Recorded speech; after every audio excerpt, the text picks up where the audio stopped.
ಇಲ್ಲಿ ಈ ದೊಡ್ಡ ಕಪ್ಪಲ್ಲಿ ಮೆಜರಿಂಗ್ ದೊಡ್ಡ ಕಪ್ಪಲ್ಲಿ 2 ಕಪ್ ಅವಲಕ್ಕಿ ತೊಗೊಂಡಿದ್ದೀನಿ. ಇದನ್ನು ಕ್ಲೀನಾಗಿ ನೀರಿನಿಂದ ತೊಳ್ಕೊಳ್ತೀನಿ 2-3 ಸಲ. ಅರ್ಧ ಕಪ್ಪು ಚಿರೋಟಿ ರವೆ ತೊಗೊಂಡಿದ್ದೀನಿ.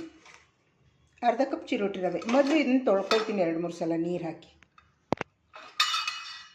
ಹಸಿಮೆಣಸಿನ್ಕಾಯಿ ತೊಗೊಂಡಿದ್ದೀನಿ 8. ಕೊತ್ತಂಬರಿ ಸೊಪ್ಪು, ಸಬ್ಸಿಗೆ ಸೊಪ್ಪು ತೊಗೊಂಡಿದ್ದೀನಿ. ಇದನ್ನು ಕ್ಲೀನಾಗಿ ತೊಳ್ಕೊಂಡು ಕಟ್ ಮಾಡ್ಕೊಳ್ತೀನಿ ಮೊದಲಿಗೆ. ಇಲ್ಲಿ ಕಡಲೆಬೇಳೆ, ಜೀರಿಗೆ, ಉಪ್ಪಿನ ಪುಡಿ, ಸ್ವಲ್ಪ ಇಂಗು ತೊಗೊಂಡಿದ್ದೀನಿ. ನೋಡಿ, ಈ ರೀತಿ ನೀರು ಹಾಕಿ ನೆನೆಸಬೇಕು. ಇವಾಗ ಚೆನ್ನಾಗಿ ಮೆತ್ತಗಾಗಿದೆ. ಇದನ್ನು ಸೋಸ್ಕೊಂಬಿಡೋಣ ನೀರನ್ನ. ಇಲ್ಲಿ ಅರ್ಧ ಕಪ್ ರವೆ ತೊಗೊಂಡಿದ್ವಲ್ಲ, ಅದಕ್ಕೆ ಮೊಸರು ಹಾಕ್ತೀನಿ ಸ್ವಲ್ಪ. 1-2 ಸ್ಪೂನ್ ಹಾಕಿದ್ರೆ ಸಾಕು. ಆಮೇಲೆ ಸಾಲಿಲ್ಲ ಅಂದರೆ ಬೇಕಾದ್ರೆ ನೀರಲ್ಲಿ ಕಲಿಸ್ಕೋಬೋದು. ಇದು ರವೆ ಚೆನ್ನಾಗಿ ನೆನೆಯಲಿ ಮೊಸರಲ್ಲಿ ಸ್ವಲ್ಪ. ಇಲ್ಲಿ ಕಡಲೆಬೇಳೆ, ಜೀರಿಗೆ, ಉಪ್ಪು, ಇಂಗು ಮತ್ತು ಸಬ್ಸಿಗೆ ಸೊಪ್ಪು, ಕೊತ್ತಂಬರಿ ಸೊಪ್ಪು, ಹಸಿಮೆಣಸಿನ್ಕಾಯಿ, ಕರಿಬೇವಿನ ಸೊಪ್ಪು ತೊಗೊಂಡಿದ್ದೀನಿ. ಇಲ್ಲಿ ಈರುಳ್ಳಿನೂ ಕಟ್ ಮಾಡ್ಕೊಂಡಿದ್ದೀನಿ. ಅದನ್ನು ಇದ್ರ ಜೊತೆ ಹಾಕ್ಕೊಳ್ತೀನಿ. ಇವಾಗ ನೀರೆಲ್ಲ ತೆಗ್ದಿದ್ದೀನಿ. ಇವಾಗ ಈ ಮೊಸರು ಹಾಕೋಣ. ಇದಕ್ಕೆ ಮೊಸರಲ್ಲಿ ಕಲಸಿದ್ವಲ್ಲ ರವೆ, ಅದನ್ನು ಹಾಕ್ತೀನಿ. ಮತ್ತು ಇದು ತರಕಾರಿಗಳೆಲ್ಲ ಹಾಕ್ತೀನಿ. ಈರುಳ್ಳಿ, ಸೊಪ್ಪುಗಳು, ಸ್ವಲ್ಪ ಒಂದು ಅರ್ಧ ನಿಂಬೆ ರಸ ಹಿಂಡ್ತೀನಿ.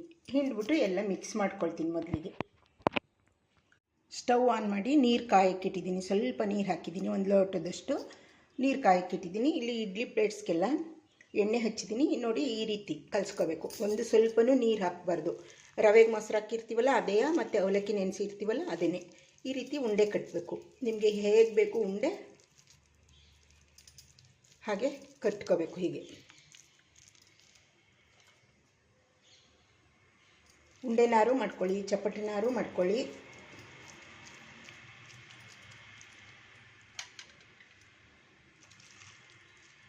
ಸ್ವಲ್ಪನೂ ನೀರು ಹಾಕಬಾರ್ದು. ನಾವು ಅವಲಕ್ಕಿ ಎಷ್ಟು ನೆನೆಸಿರ್ತೀವಿ ಅಷ್ಟೇ. ಅದನ್ನು ಚೆನ್ನಾಗಿ ಸೋಸ್ಕೊಬಿಟ್ಟು ನೀರು ತೆಗೆದ್ಬಿಟ್ಟು ರವೆ, ತರಕಾರಿ ಎಲ್ಲ ಕಲಿಸ್ಬೇಕು. ಈ ರೀತಿ ಉಂಡೆ ಕಟ್ಟಬೇಕು. ನಾನು ಚಟ್ನಿಗೆ ಕಡಲೆಕಾಯಿ, ಹಸಿಮೆಣಸಿನ್ಕಾಯಿ, ನಿಂಬೆ ರಸ ಮತ್ತು ಇದು ಉಪ್ಪು ಎಲ್ಲ ಹಾಕ್ಕೊಂಡಿದ್ದೀನಿ. ಚಟ್ನಿ ಮಾಡ್ಕೊತೀನಿ. ಇದಕ್ಕೂ ಕೂಡ ನಿಂಬೆ ರಸ ಹಾಕಬೇಕು. 1 ಅರ್ಧ ಹಾಕಿದ್ದೀನಿ. ಎಲ್ಲ ಉಂಡೆ ಕಟ್ಕೊತೀನಿ ಪ್ಲೇಟ್ಸ್ಗೆ. ಈ ರೀತಿ ಪ್ಲೇಟ್ಸ್ಗೆ ತುಂಬಿದ್ದೀನಿ. ಇದನ್ನು 10 ನಿಮಿಷ ಹೈ ಫ್ಲೇಮಲ್ಲಿ, 5 ನಿಮಿಷ ಲೋ ಫ್ಲೇಮಲ್ಲಿ ಬೇಯಿಸೋಣ. ಮೊದಲು 10 ನಿಮಿಷ ಬೇಯಿಸ್ಕೊತೀನಿ, ಆಮೇಲೆ 5 ನಿಮಿಷ ಬೇಯಿಸ್ಕೊಳ್ಳೋಣ. ಇಡ್ಲಿನೂ ಕಡುಬು, ಅವಲಕ್ಕಿ ಕಡುಬು ರೆಡಿಯಾಗಿದೆ, ಚಟ್ನಿನೂ ರೆಡಿಯಾಗಿದೆ. ಇವಾಗ ಸರ್ವ್ ಮಾಡೋಣ. ಈ ರೀತಿ ಸರ್ವ್ ಮಾಡ್ಕೊಳ್ಳೋದು. ಚಳಿಗಾಲದಲ್ಲಿ ಸೊಪ್ಪು ತುಂಬ ಕಡಿಮೆ ಬೆಲೆಗೆ ಸಿಗುತ್ತೆ.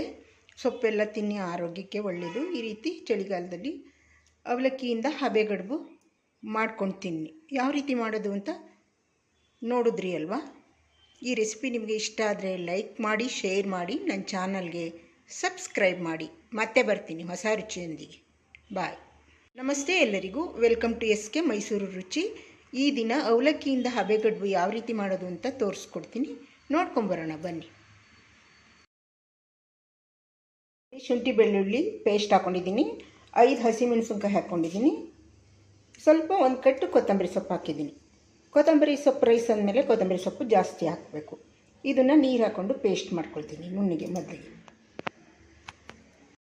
ಸ್ಟವ್ ಆನ್ ಮಾಡಿ ಕುಕ್ಕರ್ ಪಾತ್ರೆ ಇಟ್ಟಿದ್ದೀನಿ. 1-3 ಸ್ಪೂನ್ ಎಣ್ಣೆ ಹಾಕಿದ್ದೀನಿ ದೊಡ್ಡ ಸ್ಪೂನಲ್ಲಿ. ಈಗ ಸ್ಪೈಸಸ್ ಸಾಮಾನು ಹಾಕ್ತೀನಿ. ಸ್ವಲ್ಪ ಕರಿಬೇವಿನ ಸೊಪ್ಪು ಹಾಕ್ತೀನಿ, ಸೋಂಪು ಹಾಕಿದ್ದೀನಿ, ಚಕ್ಕೆ, ಮೊಗ್ಗು, ಲವಂಗ, ಏಲಕ್ಕಿ, ಪಲಾವ್ ಎಲೆ ಎಲ್ಲ ಹಾಕಿಬಿಟ್ಟು ಸ್ವಲ್ಪ ಸೋಂಪು ಹಾಕಿದ್ದೀನಿ. ಇದು ಎಲ್ಲ ಸ್ವಲ್ಪ ಫ್ರೈ ಆಗಲಿ. ಅದು ಫ್ರೈ ಆದಮೇಲೆ ಇಲ್ಲಿ ರುಬ್ಬಾಕಿರೋ ಪೇಸ್ಟ್ ಹಾಕ್ತೀನಿ. ಶುಂಠಿ, ಬೆಳ್ಳುಳ್ಳಿ, ಹಸಿಮೆಣಸಿನ್ಕಾಯಿ, ಕೊತ್ತಂಬರಿ ಸೊಪ್ಪು ಇದನ್ನು ಇಲ್ಲಿಗೆ ಹಾಕಿ ಫ್ರೈ ಮಾಡ್ತೀನಿ.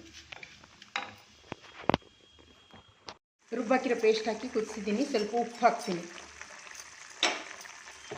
1 ಅಕ್ಕಿಗೆ 2 ನೀರು ಥರ ಜಾರಿಗೆ ಹಾಕಿ ತೊಳೆದಿದ್ದೀನಿ. ಅದನ್ನು ಹಾಕ್ತೀನಿ.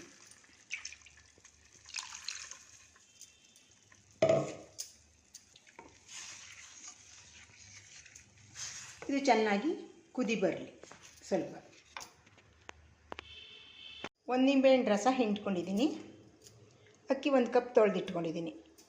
ಇವಾಗ ಇದು ಕುದೀತಾ ಇದೆ. ಸ್ವಲ್ಪ ಅಕ್ಕಿ ಹಾಕ್ಬಿಡ್ತೀನಿ.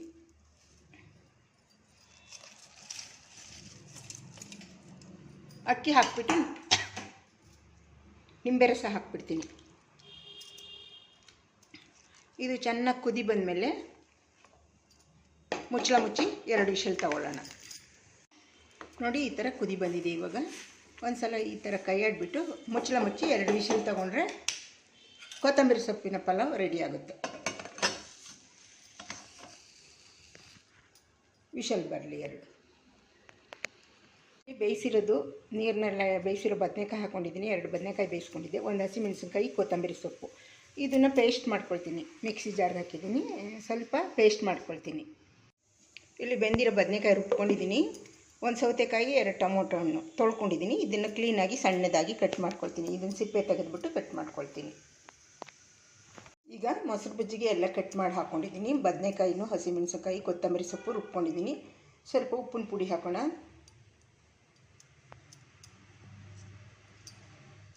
ಸ್ವಲ್ಪ ಮೊಸರು ಹಾಕ್ತೀನಿ. ಮೊಸರು ನಮಗೆ ಎಷ್ಟು ಬೇಕೋ ಅಷ್ಟು ಹಾಕ್ಕೊಂಡು ಕಲಿಸ್ಕೊಳ್ಳೋದು.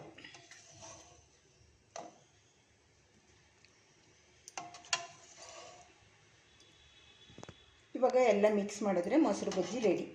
ಕೊತ್ತಂಬರಿ ಸೊಪ್ಪು ಪಲಾವ್ ಜೊತೆ ತಿನ್ಬೋದು ಮೊಸರು ಬಜ್ಜಿನ. ಇದೆಲ್ಲ ಮಿಕ್ಸ್ ಮಾಡ್ತೀನಿ ಇವಾಗ. ನೋಡಿ ಪಲಾವ್ ಈ ರೀತಿ ಬಂದಿದೆ. ಎಲ್ಲ ಒಂದು ಸಲ ಕೆಳಗಡೆಯಿಂದ ಮಿಕ್ಸ್ ಮಾಡ್ತೀನಿ. ಮಜ್ಜಿಗೆ, ಅನ್ನಕ್ಕೆ ಮಜ್ಜಿಗೆ ಮಾಡ್ಕೊಂಡಿದ್ದೀನಿ. ಪ್ಲೇನ್ ಮಜ್ಜಿಗೆ ಇದು ಸೌತೆಕಾಯಿ ಮೊಸರು ಬಜ್ಜಿ ಮಾಡ್ಕೊಂಡಿದ್ದೀನಿ. ಇವಾಗ ತಟ್ಟೆಗೆ ಹಾಕಿ ರೆಡಿ ಮಾಡ್ತೀನಿ.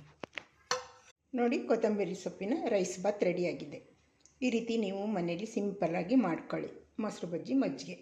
ಇದು ಮಧ್ಯಾಹ್ನದ ಊಟಕ್ಕೆ ಮಾಡ್ಕೊಂಡಿದ್ದೀನಿ ನಾನು.